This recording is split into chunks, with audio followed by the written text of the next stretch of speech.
considering that March basically felt like a year, let's check in on how my TBR is doing. Now, my TBR is something I've not talked too much about on my channel for a while, probably because things have sat on there for a while.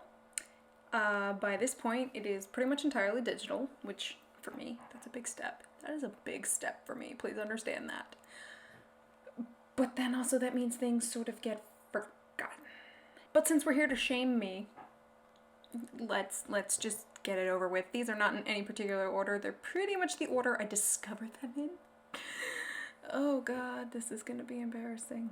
The first book on here is The Red Hand by Tony Venables. I think that's how you say his last name. This is the second book in the Hunter Sherwood series. These are essentially books about Guy Gisborne, who's a character in a lot of Robin Hood tales. The reason this is set on here for so long is because I kind of need to reread the first book, which is Night of Shadows, and I'm lazy in getting to that. So until I reread Night of Shadows, I really can't read The Red Hand because I don't remember anything that happened in Night of Shadows, because to be honest, I read it like, I want to say 6 or 7 years ago, so it's been a really long time. We have Lifelike by J. Kristoff, which has been on here for a while.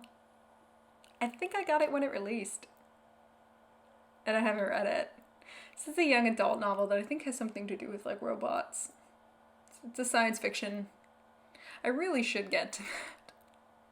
Oh, The Priory of the Orange Tree by Samantha Shannon. Now I love Samantha Shannon. You can actually see her, there it is, Bone Season series, the 3 books in it that are out.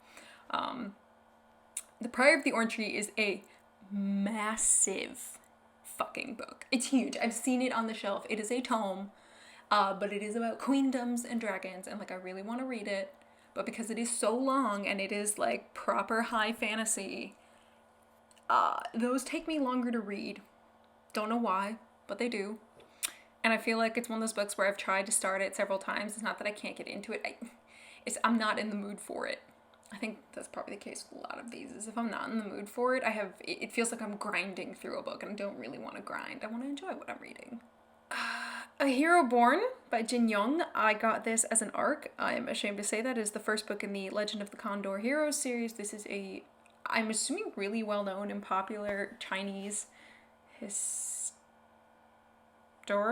fiction series. Is there a fantasy element? I don't think so. I think it's just historical fiction, but if there is a fantasy element, I am sorry. All I know is that it's apparently being translated like out of Chinese, I guess like finally, into English, and it has been here. And again, I have tried to start it. I am just not in the mood for it, so I've never finished it. Digital Minimalism, Choosing a Focused Life in a Noisy World by Cal Newport. This book I am currently reading. So technically it's still kind of on my TBR in that respect, because I am still reading it.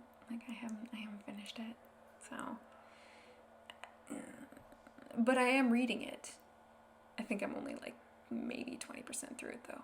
Currently listening to something that was free on Audible from the Great Courses called How to Build Meaningful Relationships Through Conversation.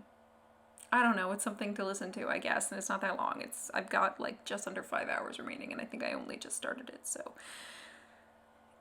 it's a thing. I have Rome and the Barbarians. This is another Great Courses piece, except this is like a proper Great Courses piece. It's like 18, 19 hours. It's done by Kenneth W. Harrell. Ancient Rome, like ancient Western history in that respect, is something I'm very fond of and I find interesting. Rome's relationship with barbarians, as they'd be called, which I think in terms of the Latin root literally means, like, it comes from the word like outsider or foreigner. Been a while since I studied Latin, so I could be very wrong. It's very interesting. I am liking it, cranking through it slowly. It's like 18 hours. It's going to take me a while.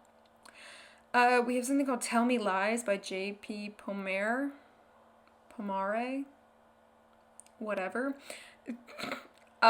This is another one of those freebies from Audible. It's called an Audible Original. You can usually get 2 of these for free a month with an Audible subscription, so it's a thriller of some kind, which I'm like, a thriller that's like just like 6.5 hours?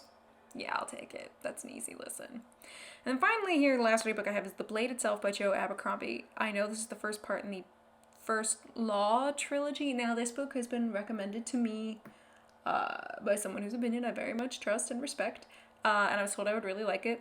So I can't wait to get to it, but I want to finish those 2 shorter audiobooks first, and then I'm going to get to it. Hopefully it should actually be pretty soon, because I should be able to crank through both of those 2 shorter audiobooks tomorrow while I work. I have Truth Witch by Susan Dennard. I know, I hear it's really good. For some reason, I'm never in the mood for it. But I hear it's good. It's fucking shameful is what it is. But that's my TBR. I don't know how much of it is going to be done by the end of the year, but it's a lot smaller than it's been in the past, so I give it that, but that's because I'm poor, so I can't really buy books. Yeah, that's one way to keep your TBR small. Thanks for watching me ramble today. If you'd like to see more from me, go ahead and click that button with my face on it. It'll take you to my channel, where I ramble about a whole lot of different things. Got some thoughts of your own? Go ahead and leave them down in the comments. And make sure that if you want to see more ramblings from me, you click that little subscribe button. That's it for me today, you guys, so until next time, cheers.